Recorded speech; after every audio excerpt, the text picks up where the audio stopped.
আমার অ্যাকুরিয়ামে একই হলো বন্ধুরা। 2 দিন আগে আমার একটি মাছের লেজ পচা রোগ হয়েছিল, সে মাছটি মারাও গেছিল। আজকে আবার আমার আরও 2টি মাছের একই রোগ হয়েছে। তাই আমি তাড়াতাড়ি অ্যাকুরিয়ামের পানিগুলো পাল্টানো শুরু করলাম।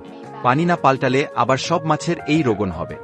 তাই আমি প্রথমে একটি লম্বা নলি দিয়ে আস্তে আস্তে সব পানি ফেলে দিব। তারপরে অ্যাকুরিয়ামের কিছু আগের পানি বালতিতে নিলাম এবং সেখানে একটা একটা মাছ রাখলাম, এবং পানি ও মাছ নেওয়া শেষ হলে অ্যাকুরিয়ামের পাথরগুলো একটি পাত্রে নিব। পাথরগুলো ধোয়ার জন্য দিলাম এবং আমি একটি স্পঞ্জ নিয়ে অ্যাকুরিয়ামের কাচগুলো পরিষ্কার করতে লাগলাম।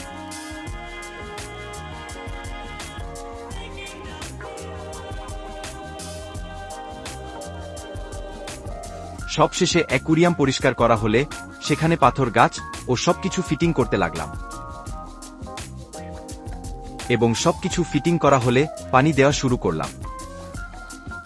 এবং পানি দেওয়াও শেষ হলে এ হলো আমার অ্যাকুরিয়ামের শেষ লোক। আপনারা যদি অ্যাকুরিয়ামের পানি পরিষ্কার নিয়ে একটি লং ভিডিও চান তাহলে কমেন্টে জানাতে ভুলবেন না।